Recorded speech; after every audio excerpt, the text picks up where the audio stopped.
The morning sun filtered through the tall windows of Buckingham Palace, casting golden rays across the ornate corridors where centuries of royal history had unfolded. Prince William stood in his private study, adjusting his ceremonial uniform for what would become one of the most significant days in British history. His father's coronation was just hours away, and the weight of tradition, expectation, and family legacy pressed heavily on his shoulders. As the heir apparent, William knew that today was not just about witnessing his father become King Charles III, but also about stepping into his own evolving role as the future monarch. The red and gold fabric of his uniform felt different somehow, more meaningful than it had during countless other state occasions. Each medal, each ribbon, each carefully placed insignia told a story of service, duty, and the unbreakable bonds that held the royal family together through triumph and tragedy alike. Down the hallway, Princess Anne was having her own quiet moment of preparation. Known throughout the royal family and the British public as the Princess Royal, she had always been the steady, reliable presence who worked tirelessly behind the scenes. At 72, Anne had witnessed more royal ceremonies than perhaps anyone else in the family, yet today felt uniquely special. This was her brother becoming king, the little boy she had grown up with now taking on the crown that their mother had worn with such grace and dignity for 70 years.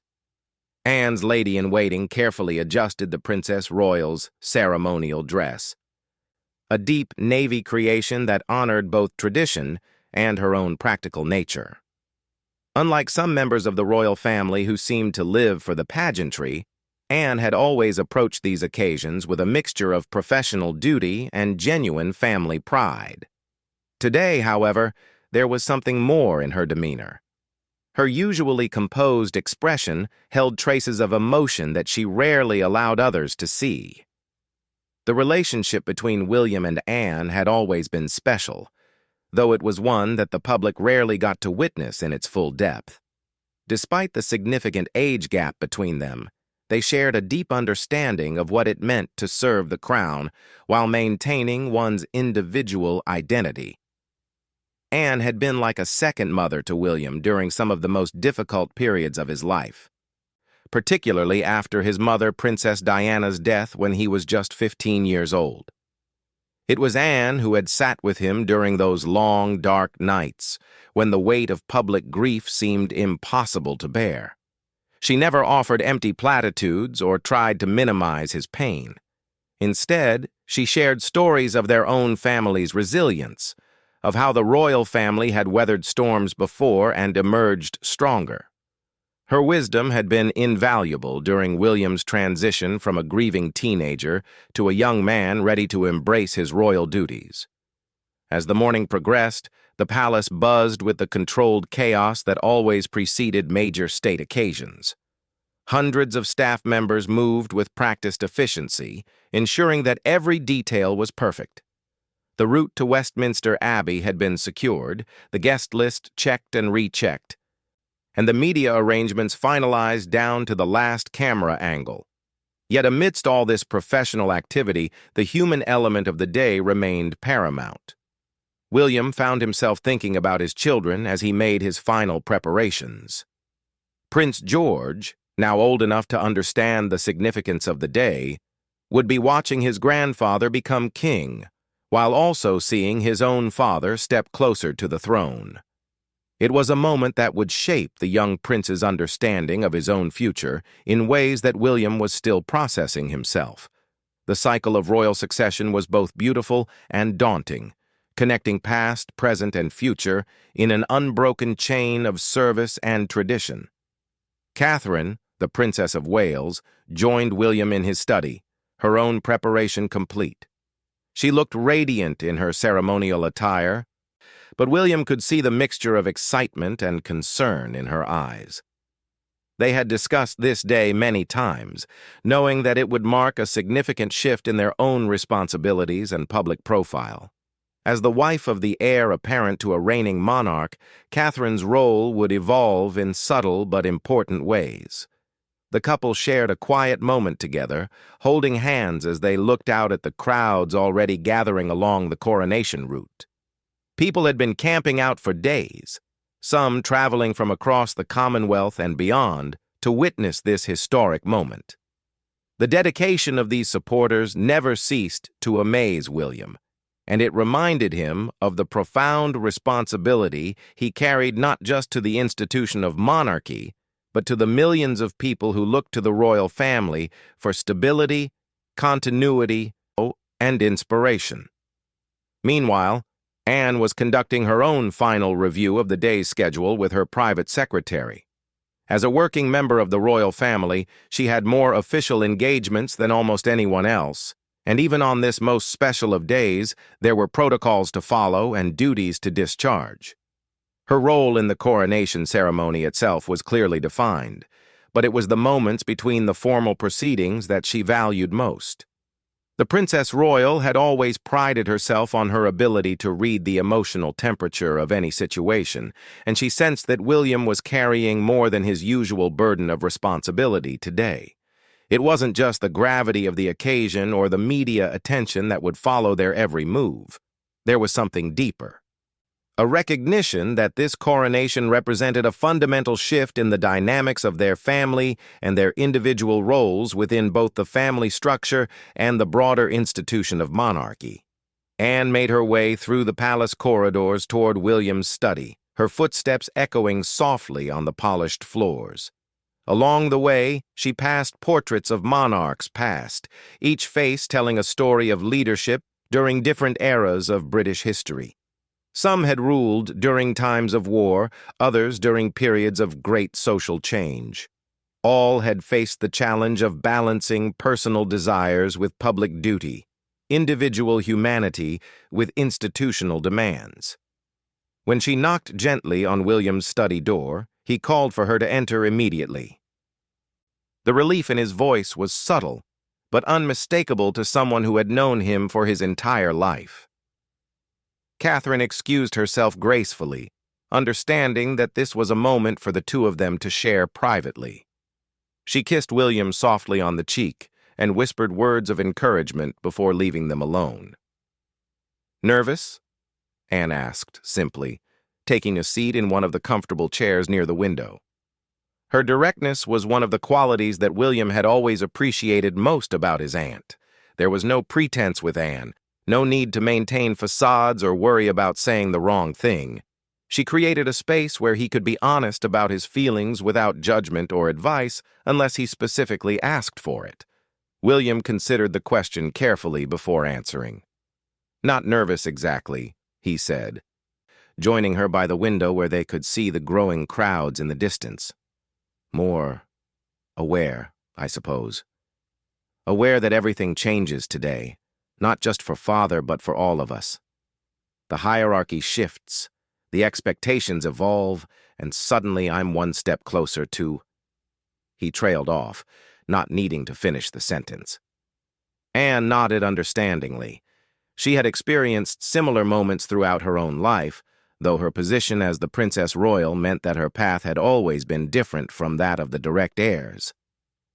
"Your father felt the same way when your grandmother's coronation took place," she said quietly. "He was barely 4 years old, but even then, there was a sense that he was watching his own future unfold." The comparison to his father's experience provided William with a sense of historical continuity that he found comforting. This feeling of standing at the threshold of transformation wasn't unique to him. It was part of the natural evolution of the monarchy itself. Each generation faced the same fundamental challenge of honoring the past while adapting to the needs of the present and future. "Do you remember much from that day?" William asked, genuinely curious about Anne's perspective on events that had shaped the modern royal family. "I remember the weight of it," Anne replied thoughtfully. "Not just the ceremonial weight, though there was certainly that, but the emotional weight, the sense that we were all part of something much larger than ourselves. Something that connected us to hundreds of years of history while also pointing toward a future that we could only imagine." As they continued their conversation, the sounds of preparation grew more intense throughout the palace. Military bands were making final tune-ups, security personnel were conducting last-minute briefings, and the media was positioning equipment for coverage that would reach billions of viewers worldwide. Yet in this quiet corner of the palace, aunt and nephew found themselves sharing the kind of intimate family moment that made all the pomp and circumstance meaningful. William found himself opening up to Anne about concerns that he had shared with very few people. The pressure of public scrutiny, the challenge of raising his children in an environment where every action was analyzed and critiqued, and the fundamental question of how to modernize an ancient institution without losing its essential character. These were not new concerns for any member of the royal family, but they felt particularly acute on a day when the spotlight would be brighter than ever. Anne listened with the patience and wisdom that came from decades of navigating similar challenges. She had watched the monarchy evolve dramatically during her lifetime, from her mother's early years as a young queen through the various crises and celebrations that had tested the institution's resilience. Her perspective was invaluable because it came from someone who had lived through change rather than simply studied it. "The secret," Anne told him, "is remembering that we serve something larger than ourselves, but we do it as ourselves. Your grandmother never tried to be anyone other than who she was. Your father won't try to be a copy of her. And when your time comes, you won't try to be a copy of him. The crown adapts to the person wearing it, not the other way around." This insight struck William as particularly profound. Throughout his life, he had sometimes struggled with the question of how much of himself he could retain while fulfilling his royal duties. The idea that authenticity was not just acceptable but essential to effective royal service was both liberating and challenging. It meant that he had permission to bring his own perspective, experiences, and personality to his role, but it also meant taking responsibility for how those qualities would shape the monarchy itself. The conversation was interrupted by a gentle knock on the door. It was time for them to make their way to the departure point, where the formal procession to Westminster Abbey would begin. The moment of quiet reflection was ending, and the public ceremony was about to commence. Yet both William and Anne felt that something important had been shared and understood between them. The journey from Buckingham Palace to Westminster Abbey took place in a golden carriage that had carried monarchs and their families for generations. William sat beside Catherine, watching the crowds through the carriage windows as they made their way through the streets of London. Every face in the crowd seemed to tell a story of hope, excitement, and connection to this moment of national celebration. Children waved small British flags, while elderly citizens watched with tears in their eyes, remembering previous coronations and understanding the historical significance of what they were witnessing. In the carriage behind them, Princess Anne traveled with other senior members of the royal family. She had insisted on this arrangement, preferring to let William and Catherine have their moment together as the future king and queen.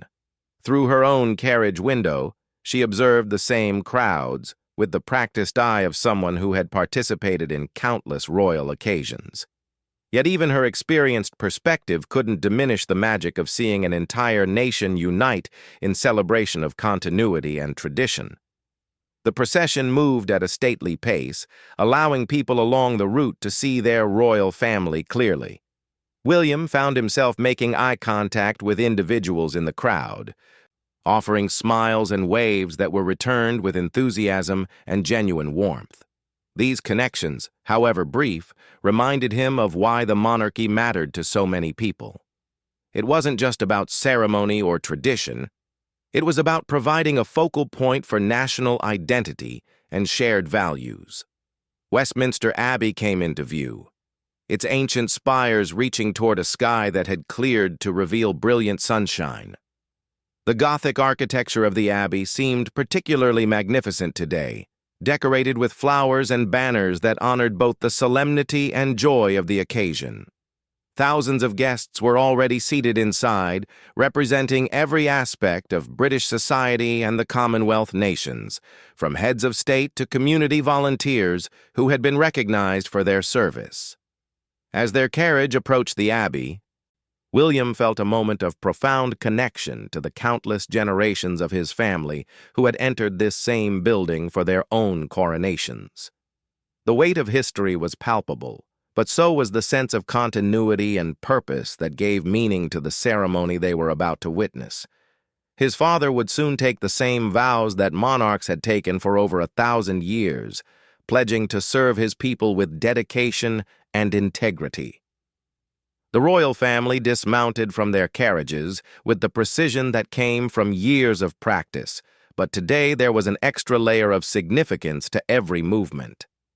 William offered his arm to Catherine as they approached the Abbey doors, both of them acutely aware that millions of people around the world were watching their every step. The responsibility was immense, but so was the honor of representing their country and the Commonwealth on such a momentous day. Inside the Abbey, the atmosphere was electric with anticipation. The ancient building seemed to vibrate with the energy of the congregation, the magnificent organ music, and the centuries of royal history that permeated every stone. William and Catherine took their designated seats in the front section reserved for the immediate royal family, while Anne was positioned nearby as befitted her status as the Princess Royal and the King's sister. As the ceremony began, William found himself deeply moved by the solemnity and beauty of the proceedings. The Archbishop of Canterbury's voice echoed through the Abbey as he led the congregation in prayers that connected this moment to the long tradition of Christian monarchy in Britain. The religious aspects of the coronation were not just ceremonial, they reflected the monarch's role as supreme governor of the Church of England and the spiritual dimension of royal service. When his father entered the Abbey in his ceremonial robes, William felt a surge of pride and emotion that surprised him with its intensity. King Charles III looked every inch the monarch, carrying himself with the dignity and grace that befitted the occasion, yet William could still see traces of the father he had known all his life. This dual perspective, seeing both the king and the man, gave William a unique appreciation for the transformation that was taking place before his eyes.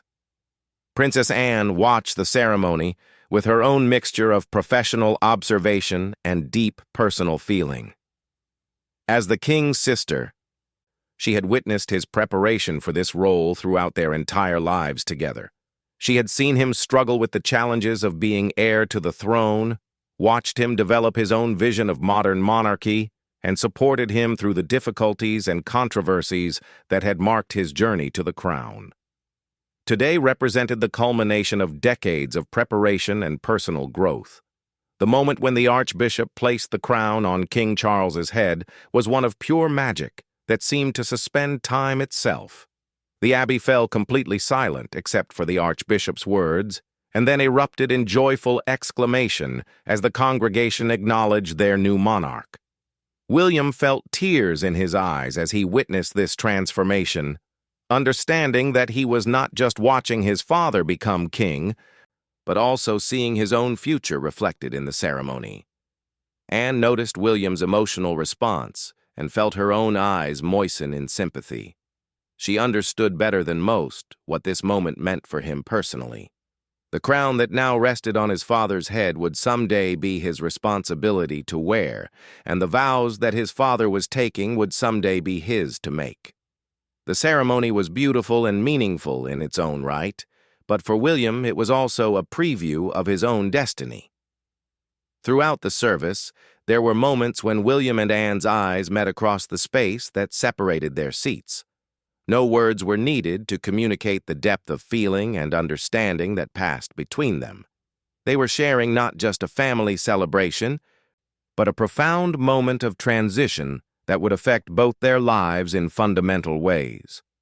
The subtle nods and smiles they exchanged spoke volumes about their relationship and their shared commitment to the royal family's mission. As the ceremony continued with the presentation of the orb and scepter, William found himself studying every detail of the proceedings. Someday, he would need to understand not just the symbolic meaning of these ancient rituals, but also their practical requirements and emotional demands. The knowledge that he was preparing for his own coronation, even though it might be decades away, added layers of meaning to everything he witnessed. The music throughout the ceremony was particularly moving, with choirs from across the Commonwealth joining together to create sounds that seemed to transcend the physical boundaries of the abbey. When the congregation sang the national anthem for the first time with the words, "God Save the King," the power of the moment was overwhelming. William found himself singing with particular passion, understanding that these words now referred to his father and would someday refer to him as well.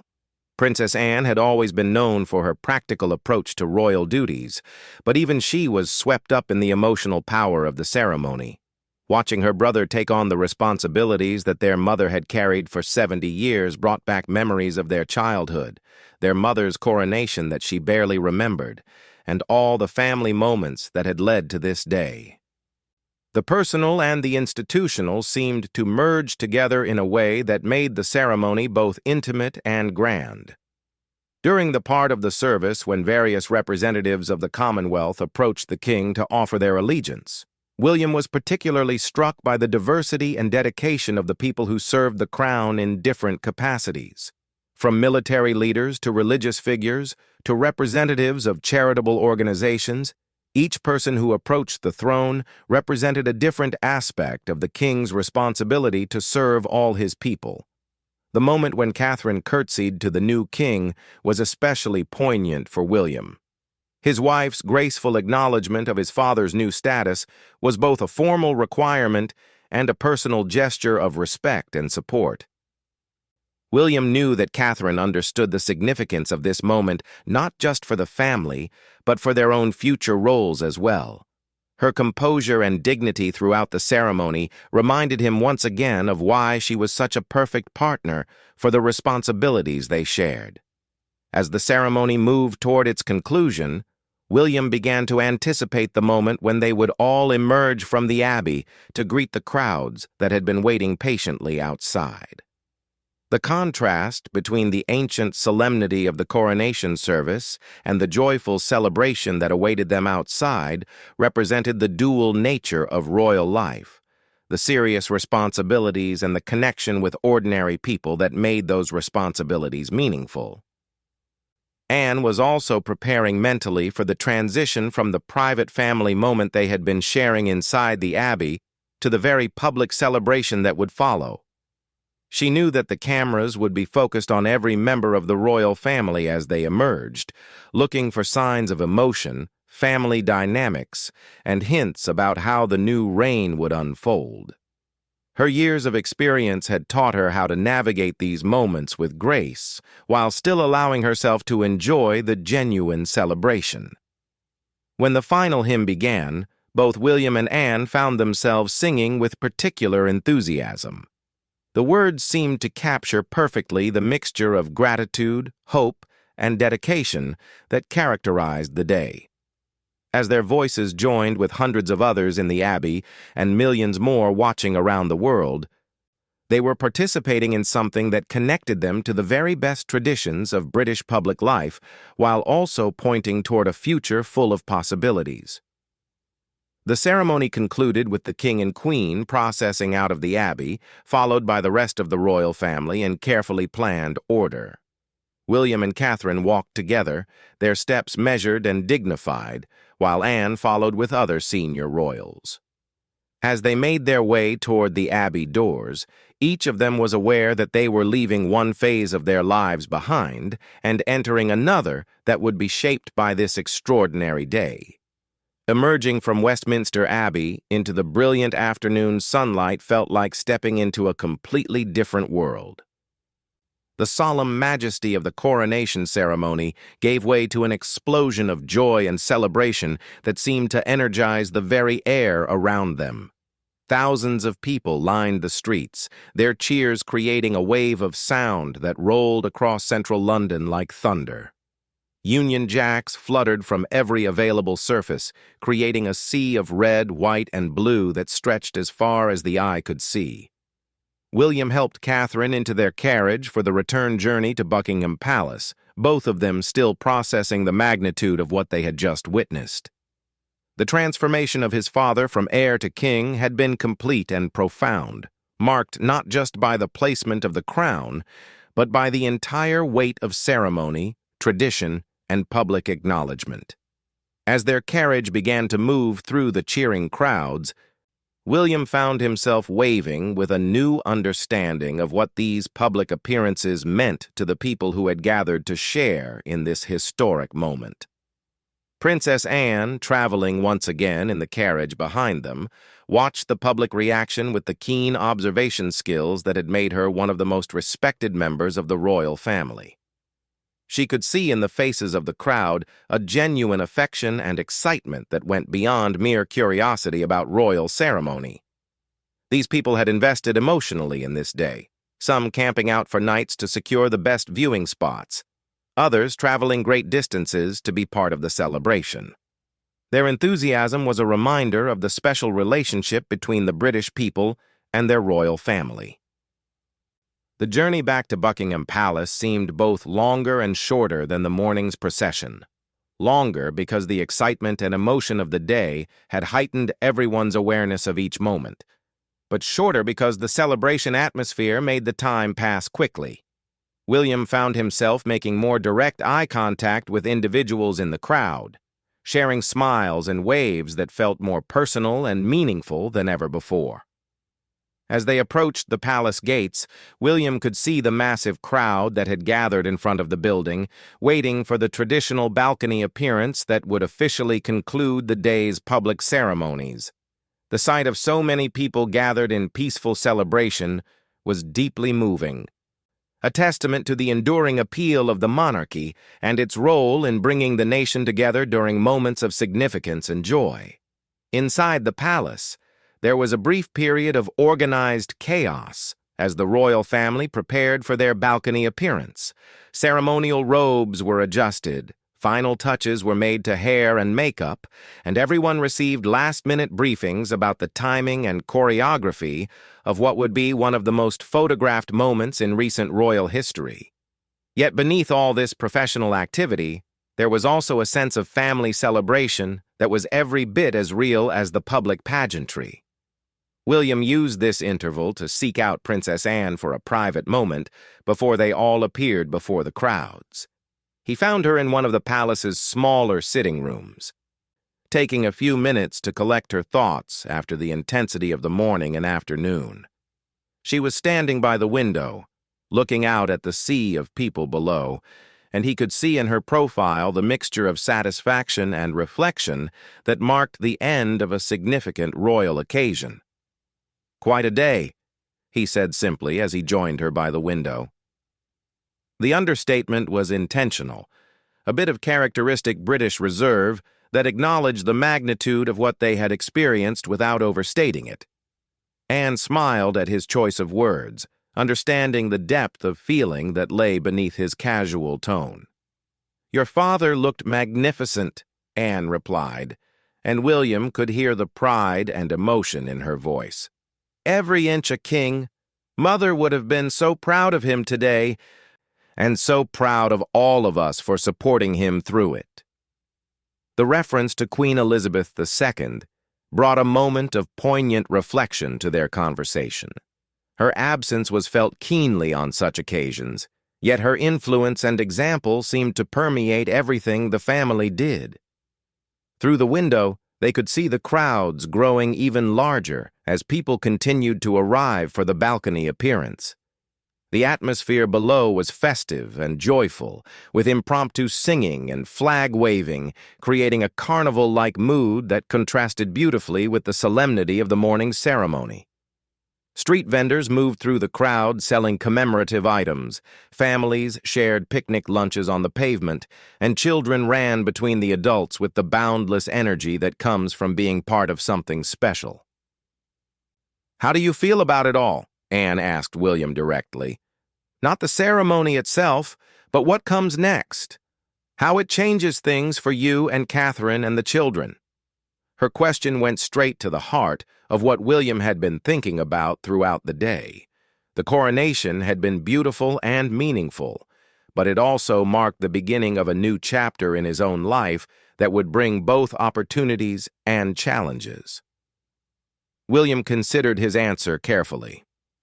Honored, certainly. Humbled by the responsibility. But also excited, I think. Today showed me something about the power of this institution to bring people together, to give them something to celebrate and believe in. If we can use that power wisely and with genuine care for people's welfare, then the work we do can really matter.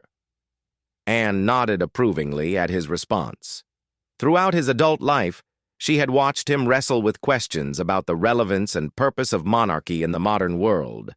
His answer today suggested that he had found his own understanding of how to balance tradition with innovation, ceremony with substance, and personal authenticity with institutional responsibility. The conversation was interrupted by a palace aide who informed them that it was time for the balcony appearance. The royal family gathered in the anteroom that connected to the famous balcony, going through final preparations and receiving last-minute instructions about timing and positioning. King Charles III, still wearing his crown, looked relaxed and happy despite the long day. Queen Camilla appeared radiant in her coronation gown, every inch the queen consort she had now officially become. As they prepared to step onto the balcony, William felt a hand on his shoulder. It was Anne, offering him a smile of encouragement and solidarity that spoke volumes about their relationship and her confidence in his ability to handle whatever the future might bring. The gesture was subtle enough that no one else noticed it, but it provided William with exactly the kind of support he needed at that moment. The doors to the balcony opened, and the royal family stepped out to face one of the largest crowds in the palace's history. The roar of approval that greeted them was almost overwhelming in its intensity and emotion. Hundreds of thousands of people stretched from the palace gates down the mall and into the surrounding parks, all united in their desire to share in this moment of national celebration.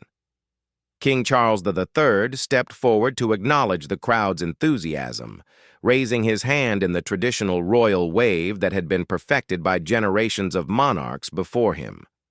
The response was immediate and thunderous, a wave of sound that seemed to roll back and forth between the palace and the furthest reaches of the crowd.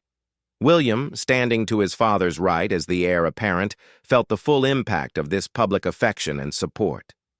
Princess Anne positioned herself with the other senior royals, but her eyes remained focused on William throughout the balcony appearance. She could see the effect that the crowd's response was having on him, the way he was processing this demonstration of public support and translating it into understanding of his own future role. The learning process that had begun in childhood was continuing even now, in this most public of moments. The traditional RAF flyover provided the climax of the balcony appearance, with historic aircraft and modern jets streaming overhead in perfect formation. As the planes passed over the palace, the crowd's cheers reached new heights of enthusiasm. William found himself looking up at the aircraft with a mixture of patriotic pride and personal satisfaction. The military precision of the flyover seemed to symbolize the best of British traditions and capabilities. When the royal family finally withdrew from the balcony and returned to the privacy of the palace, there was a collective sense of accomplishment and relief. The public portion of the coronation day was complete, and it had exceeded everyone's expectations in terms of both ceremonial splendor and genuine public enthusiasm. The response of the crowds had been everything they could have hoped for and more. In the immediate aftermath of the balcony appearance, the royal family gathered in one of the palace's private sitting rooms for a few minutes of family time before the evening's private celebrations began. This was the moment when they could finally relax slightly and reflect on what they had accomplished together. The formal photographs had been taken, the public obligations fulfilled, and the media coverage would soon shift from live broadcasts to analysis and reflection. William found himself sitting next to Anne during this family gathering, both of them still processing the events of the day. The exhaustion was beginning to set in now that the adrenaline was wearing off, but so was a deep sense of satisfaction and pride in what they had achieved together as a family and as an institution. "Thank you," William said quietly to Anne, his words meant for her ears alone. "For everything today, but especially for the conversation this morning. It made all the difference to how I experienced the ceremony." Anne smiled and patted his hand gently, a gesture that conveyed her affection and her confidence in his readiness for whatever challenges lay ahead. As the family continued their private celebration, William reflected on the lessons of the Coronation Day. He had seen the power of tradition and ceremony to inspire and unite people, but he had also seen the importance of bringing personal authenticity and genuine care to royal duties. The balance between these elements would define his own approach to royal service in the years to come. Princess Anne, meanwhile, was already thinking ahead to the countless engagements and responsibilities that would flow from this day's events. The coronation had been magnificent, but it was also the beginning of a new phase of royal work that would require all the energy, dedication, and wisdom that the family could muster. She felt confident that they were ready for the challenges ahead, particularly with William's thoughtful approach to his evolving role. As the evening wore on and the family celebration continued, both William and Anne knew that they would remember this day for the rest of their lives.